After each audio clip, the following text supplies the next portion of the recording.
Bom, vamos mergulhar direto na mente de um assassino em potencial. Hoje a gente vai fazer uma análise profunda de uma das obras psicológicas mais intensas já escritas, as páginas iniciais de Crime e Castigo do Dostoiévski. Só que a gente vai fazer isso por uma lente bem específica. Vamos observar passo a passo como o autor constrói o que só dá para chamar de uma verdadeira panela de pressão ao redor da mente do protagonista. A forma como a narrativa amarra cada pingo de tensão ao outro é simplesmente brilhante. E as evidências que a gente reuniu aqui vão mostrar exatamente como essa bomba relógio é armada. E claro, a história não começa do nada num vácuo. Ela joga a gente sem dó nem piedade nas ruas de São Petersburgo lá no século XIX. Imagina só o calor sufocante do mês de julho, aquele pó implacável no ar, o caos das obras, cal para todo lado. Junta isso com o cheiro absolutamente insuportável que sai das tabernas. Tudo isso cria uma atmosfera tão densa que funciona quase como uma armadilha física, sabe? É um ambiente que ataca os sentidos mesmo, desgasta os nervos e suga qualquer restinho de energia logo de cara. Olha que detalhe fascinante sobre o material base que estamos usando para essa exploração de hoje. Ele vem de uma edição clandestina, totalmente liberta das convenções comerciais, feita pelo coletivo Sabotagem. Essa natureza mais marginal, mais subterrânea do próprio texto, espelha perfeitamente o tom cru, sombrio e asfixiante da história que a gente está desvendando. É literalmente a forma ideal, quase visceral, de acessar a mente de alguém que vive ali totalmente à margem da sociedade. E é exatamente essa atmosfera pesada que se infiltra rapidinho na cabeça do protagonista, o Rodion Raskolnikov. Logo nas primeiras páginas, a gente já toma uma pancada com esse pensamento febril. Tudo está ao alcance do homem. O medo é que atrapalha. Lendo esse monólogo interior, a gente cai direto na mente frágil e super claustrofóbica do personagem. Ele passa os dias deitado, ruminando essas ninharias, questionando a própria inércia. É a voz de alguém com a mente girando em falso, presa num ciclo perigoso de hiperracionalização e total distanciamento da realidade. Agora, para entender de verdade o colapso mental do Raskolnikov, a gente precisa olhar para o lugar onde ele vive. É um retrato fiel e bem assustador da miséria absoluta. Ele mora num cubículo minúsculo debaixo do telhado.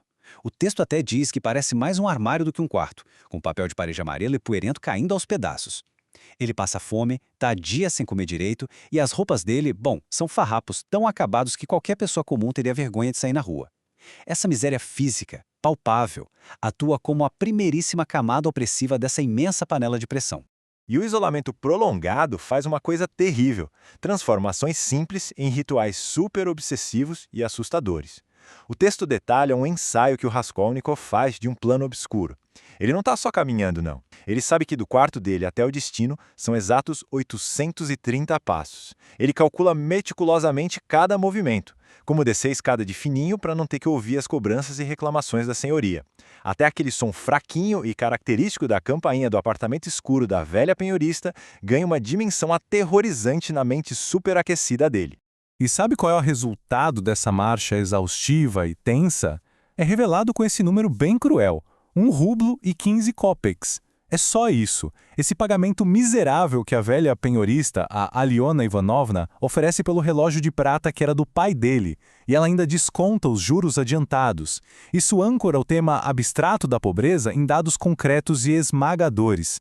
A frieza burocrática dessa transação expõe na mesma hora o quão desvalorizada a vida do Raskolnikov se tornou.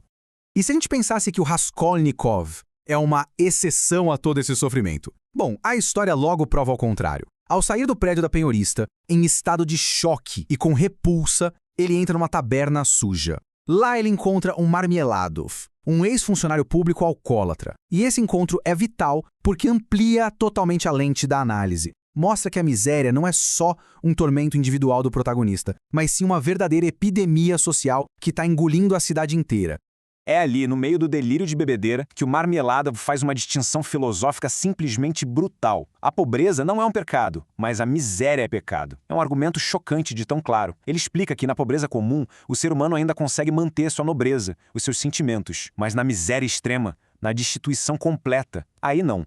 Toda a dignidade humana é arrancada à força, de um jeito bem literal e humilhante, sobrando só a mais pura abjeção. Logo na sequência dessa confissão tão pesada, o Marmeladov revela a lógica trágica e distorcida do próprio alcoolismo. Ele não bebe para esquecer os problemas, não. Ele desabafa, quase gritando: "Bebo porque quero sofrer em dobro". Ele tem uma consciência plena e torturante de que está roubando a própria família que está passando fome, chegando ao absurdo de vender as meias da esposa doente por uma garrafa de bebida. É uma punição que ele impõe a si mesmo, super macabra. Ele procura no fundo do copo a tristeza e as lágrimas, num ciclo de autodestruição que é até difícil de desviar o olhar. Só que a crueldade dessa miséria atinge o pico com este outro número. 30 kopecks. Esse é o peso moral gigantesco da história. São as últimas moedas que a filha dele, a Sônia, entregou para o pai poder beber. E o que torna isso completamente devastador é saber a origem desse dinheiro. Para salvar a madrasta doente e os meios-irmãos famintos da morte certa, a Sônia precisou fazer o sacrifício moral definitivo. Ela se matriculou na polícia para atuar na prostituição, trocando a própria honra pela sobrevivência da família. E mesmo totalmente arruinada, ela ainda estende os últimos trocados na mão do pai. E a coisa não para por aí.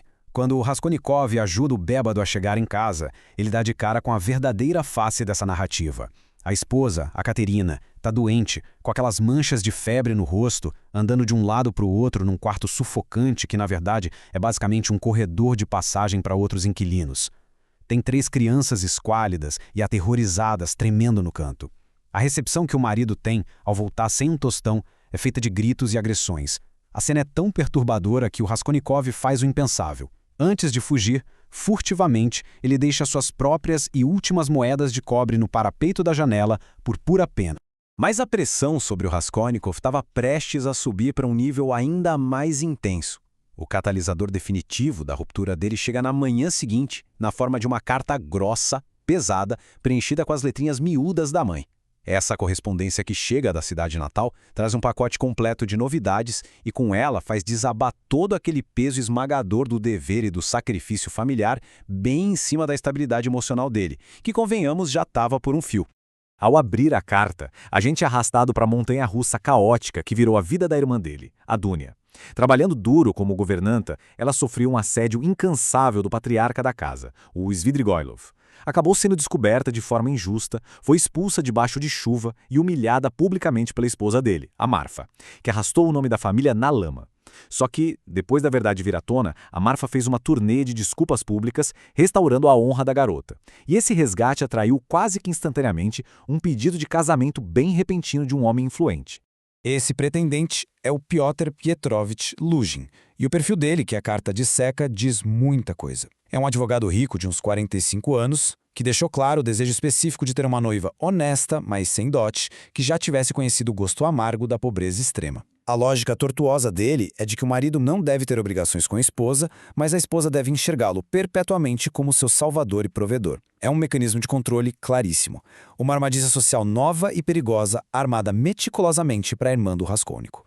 É nesse exato momento que a tempestade na cabeça do Raskolnikov ganha sua força máxima. A mãe dele não escreve só comemorando o casamento com alívio. Ela projeta nesse matrimônio de conveniência a salvação econômica do próprio Raskolnikov. Ela sugere docemente que o rico Luzhin poderia contratá-lo como secretário ou até torná-lo sócios no futuro. Com absoluto horror, o protagonista percebe que a família dele está basicamente se jogando numa fogueira puramente para pavimentar e garantir o futuro dele. É a parede final se fechando ao redor dele. Juntando essas peças, o Raskolnikov percebe um paralelo devastador. O sacrifício que a Dunia está prestes a fazer através desse casamento cínico com o Luzhin é, na sua essência e pragmatismo, idêntico ao sacrifício da Sônia lá nas ruas de São Petersburgo. Ambas as mulheres são completamente encurraladas pela fome e forçadas a recorrer a formas de sobrevivência totalmente transacionais, alienando a própria integridade e o próprio corpo, apenas para garantir que as famílias delas não morram de inanição. E o golpe final vem com as palavras apaixonadas da própria mãe na carta. Toda a nossa ilusão, toda a nossa esperança. O que em tempos normais deveria ser a manifestação de um amor puro, genuíno de mãe, torna-se, sob as lentes dessa miséria sufocante, uma âncora letal. Esse afeto encurrala o Raskolnikov de um jeito que forma de agressão nenhuma jamais faria. A gigantesca dependência emocional e financeira que a mãe e a irmã depositam nele vira um fardo psicológico totalmente intransponível. A panela de pressão finalmente chegou no limite máximo. A fome física alucinante, o isolamento delirante naquele quarto abafado, a visão contínua do sofrimento urbano implacável e o peso absoluto do sacrifício moral da própria família, tudo isso forma uma tempestade perfeita e irreversível. O que deixa a gente com uma pergunta bem perturbadora para refletir. Até que ponto o ambiente de pressões extremas e ininterruptas tornam a transgressão antes impensável não apenas possível, mas absolutamente inevitável?